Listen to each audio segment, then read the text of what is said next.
వేలు ఎవరు చేసిర్రు ఏంటంటే అంత లాపర్వా ఉన్నారు మన ఎన్నికల అధికారులు ప్రభుత్వాలు. దాంతో ఏమైందంటే ఎక్కువ ఇప్పుడు మనం హైదరాబాదు ఎలక్షన్లు చూస్తాం సార్, అందులో ఏమనుకుంటాం మనం జనరల్గా, అరే మా జగిత్యాలనేమో బాగా ఓటింగ్ అవుతుంది, సిరిసిల్లలో బాగా ఓటింగ్ అవుతుంది, హైదరాబాద్లో ఏం పుట్టింది 50% ఎన్నడూ దాటదని తిట్టుకుంటూ ఉంటాం, 40% 30% చూస్తాం.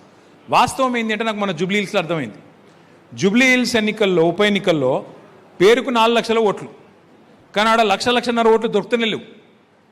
ఎక్కడ ఉన్నారంటే వాళ్ళు అక్కడ ఒకళ్ళు అటు వేయండు, ఒకటి ఇటు వేయండు, ఒకటి చచ్చిపోయిండు, ఓట్లు లేనిలేవాడ. వాస్తవంగా ఉన్నది ఆడ 2,80,000 2,70,000 ఓట్లు మాత్రమే. ఆ లెక్కన రేపు ఇవన్నీ పోతే ఓటింగ్ శాతం కూడా పెరుగుతుంది, మన మెజారిటీలు కూడా పెరిగే ఆస్కారం ఉంటుంది. బ్రహ్మాండంగా మళ్ళీ సిరిసిల్లలో న్యాయబద్ధంగా ధర్మబద్ధంగా మళ్ళీ మనమే గులాబీ జెండా ఎగిరేసే అవకాశం మళ్ళీ పక్కా ఉంటుంది. ఈ లిస్టు నేను మీకు ఇస్తా. అయితే జీవన్ రెడ్డి గారికి ఈ విషయం తెలియదు కాబట్టి సార్కి చెప్పాలి మనం. సార్ మనకి ఇన్ఛార్జ్ జనరల్ సెక్రటరీ ఇక్కడ. మీకు ఒక విషయం చెప్పాలి సార్, ఇప్పుడు నేను 5 ఎలక్షన్లు కొట్లాడినా, మా వాళ్ళందరూ కూడా చెప్తున్నా, మైక్లో చెప్తున్నా, ఒక్క ఎన్నికల్లో కూడా ఉప ఎన్నికతో కలుపుకొని 5 ఒక్క ఎన్నికల్లో కూడా ఒక ఓటు కోసం రూపాయి నోటు ఇవ్వలేదు సార్ సిరిసిల్లలో ఈరోజు వరకు. ఒక్క చుక్క మందు పోయలేదు.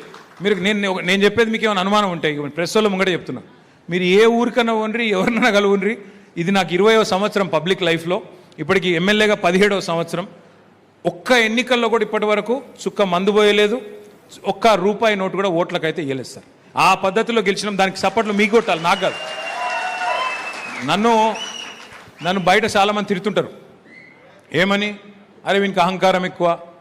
మరి రూపాయి నోటు వంచకుండా మందు వంచకుండా గెలిచినట్టు అహంకారం ఉంటే తప్పేంది? తప్ప సిరిసిల్ల లాంటి నియోజకవర్గం, బంగారం అసలు మనుషులు పైసా తీసుకోకుండా మందు తాగకుండా నిజాయితీగా ఓటేసేవాళ్ళు ఎక్కడుంటారు రాష్ట్రంలో? అందుకే మీ ఎమ్మెల్యేగా గర్వపడుతున్నా అని చెప్పినా తప్పకుండా గర్వపడుతున్నా. నిజాయితీగా నిబద్ధతతో కొట్లాడదాం, రేపు కూడా అదే పద్ధతిలో కొట్లాడదాం. ఈ లిస్టు ముంగట పెట్టుకుందాం, జల్లెడ పడదాం, ఎవరు ఉన్నారు ఎవరు లేరు ఏం సంగతి కరెక్ట్గా చూసుకొని కొట్లాడదాం. నెక్స్ట్ లాస్ట్ స్లైడ్ పెట్టేసి మీకు నెక్స్ట్ మీ అందరికీ మీకు ఇచ్చిన పుస్తకాలలో ఈ హ్యాండ్ బుక్ ఉన్నది. అందులో ఇప్పుడు నేను చెప్పిన ప్రతి వివరం ఉన్నది. మీకు ఏమైనా అనుమానం ఉంటే చదువుకోవచ్చు. రెండోది నెక్స్ట్ తర్వాత దాంతోపాటు వర్క్ బుక్ కూడా మీకు ఇస్తాం. వర్క్ బుక్ కూడా ఇచ్చింటారు, ఇవ్వకపోతే ఇస్తారు.